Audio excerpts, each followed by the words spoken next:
Berikutnya kita akan masuk kepada step ketiga pada tahap 9, yaitu penyusunan program implementasi berdasarkan control practice. Nah, berdasarkan control practice-nya COVID, yaitunya ada dokumen 4 PO 4.3, PO 4.13, PO 4.5, PO 4.11, PO 4.8, dan PO 4.9 terdapat beberapa control practice. Yang pertama yaitu PO 4.3, yaitu pembahasan mengenai pembentukan IT Planning atau Steering Committee. Nah, untuk program yang bisa dilakukan yaitu adalah pembuatan Steering Committee, lalu pembuatan investasi IT, pemodelan sumber daya dan pengalokasian dana, lalu ada pengawasan performa dan tindak lanjutnya. Untuk pemilihan personel kunci IT, program yang bisa dilakukan adalah pengurangan ketergantungan personil. Lalu untuk control practice mereview hasil pencapaian organisasi, program yang bisa kita bikin itu adalah pembuatan struktur organisasi IT dan evaluasi pencapaian. Nah, untuk control practice penyusunan segregation of duties atau SOD, itu bisa kita buat program pembuatan SOD, lalu terkait penyusunan pertanggungjawaban untuk resiko, keamanan fisik dan logis, itu kita bisa buat program peran dan tanggung jawab fungsi keamanan.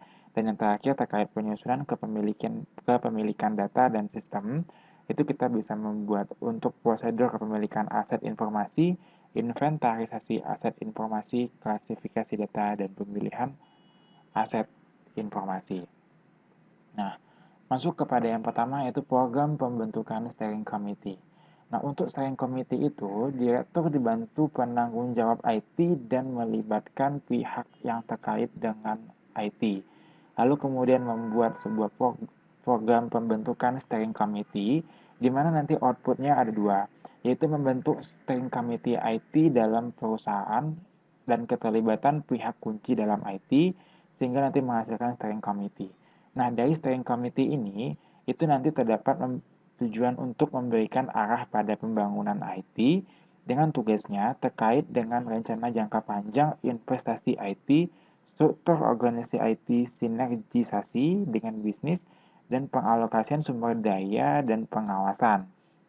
Nah, untuk parameter keberhasilan dari program pembentukan steering committee ini, itu adalah terbentuknya steering committee dan pihak yang terkait dalam IT dilibatkan dalam mengarahkan IT. Sumbernya dari dokumen COVID 4.1 PO 4.3.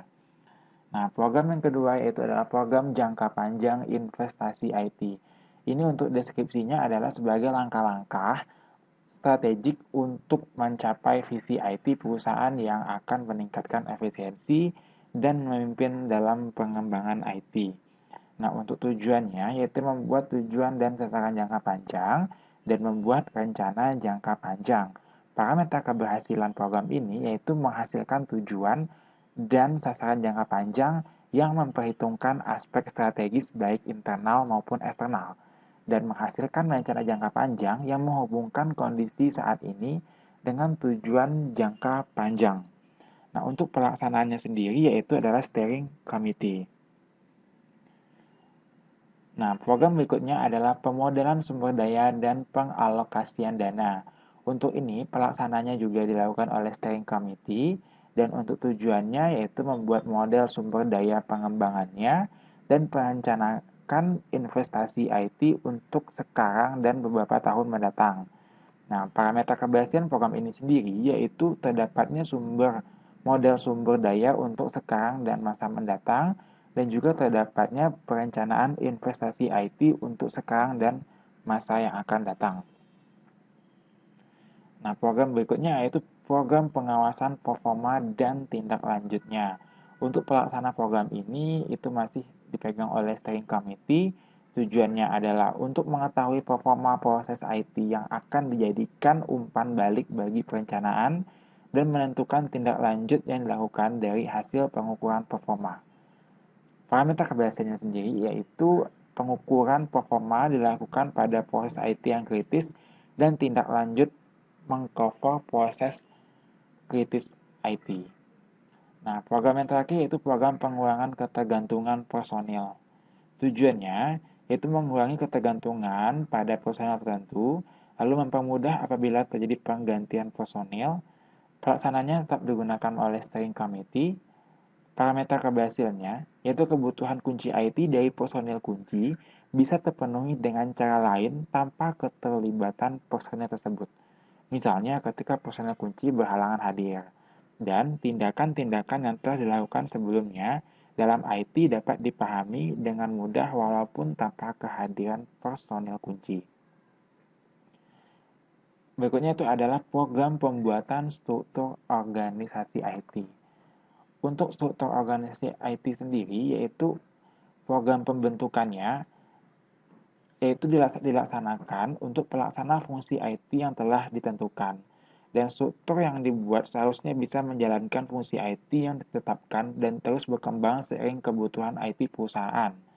Nah, untuk tujuannya yang dilakukan adalah membuat struktur organisasi yang optimal dan mengurangi ketergantungan pada orang per orang. Membuat struktur organisasi yang berorientasi jangka panjang, sehingga nanti terdapat parameter keberhasilannya, yaitu terdapat struktur yang optimal sesuai dengan kondisi perusahaan dan terdapat struktur berikutnya yang menjadi arah bagi perusahaan. Nah, terkait program pembuatan SOD.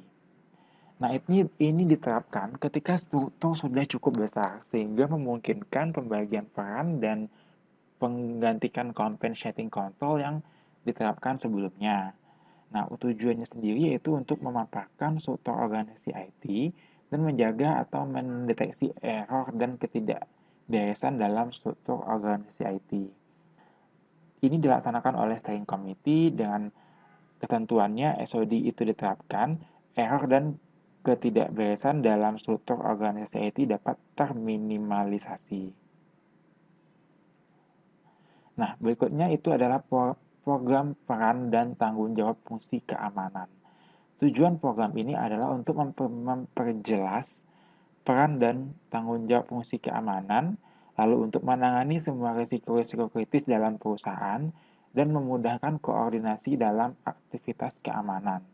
Parameter keberhasilannya, yaitu peran dan tanggung jawab fungsi keamanan telah jelas. Lalu risiko-risiko kritis tercakup oleh peran dan tanggung jawab fungsi keamanan, serta koordinasi dalam aktivitas IT menjadi mudah, sehingga berpengaruh kepada pengelolaan keamanan. Ini dilaksanakan oleh steering committee sebagai penanggung jawab. Program selanjutnya yang disusun adalah yaitu program prosedur kepemilikan aset informasi. Nah, tujuan program ini yaitu untuk membuat proses kepemilikan aset informasi dan meningkatkan transparansi juga akuntabilitas. Parameter keberhasilannya yaitu terdapat prosedur kepemilikan aset informasi dan prosedur tersebut telah dikomunikasikan ke stakeholder. Untuk pelaksananya, ini penanggung jawab untuk divisi IT.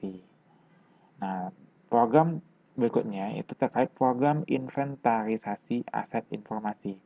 Ini adalah program yang perlu dibuat untuk mempermudah penyediaan dan pengelolaan informasi bagi perusahaan.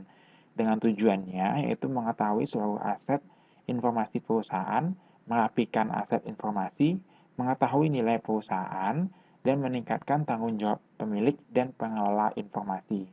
Parameter keberhasilan dari program ini yaitu seluruh aset terdata dengan kriteria yang telah disepakati, dan lokasi dan informasi setiap aset dapat diketahui dengan mudah, kebutuhan pengelolaan aset terpenuhi, dan pemilik dan pengelola informasi lebih bertanggung jawab. Pelaksananya yaitu penanggung jawab IT dengan melibatkan semua manajer dan tentu saja dengan dukungan direktur. Nah, berikutnya adalah program untuk klasifikasi data. Pemilik data dengan dikoordinasikan oleh penanggung jawab IT itu membuat sebuah program klasifikasi data, di mana tujuannya adalah untuk memetakan data berdasarkan integritas, ketersediaan, dan kerahasiaan. Nah, sehingga dapat ditentukan perlakuan yang tepat terhadap data tersebut. Selain itu juga untuk memprioritaskan penanganan terhadap data tertentu. Nah, parameter keberhasilan program ini yaitu terdapat pemetaan data perusahaan berdasarkan integritas, ketersediaan, dan kerahasiaan data, semua data-data sensitif teridentifikasi, serta pengelolaan data yang efisien dan efektif. Nah, Berikut yang terakhir adalah program pemilihan pemilik aset informasi. Ini diperlukan kejelasan pemilihan terkait kerahasiaan dan ketersediaan aset informasi itu sendiri.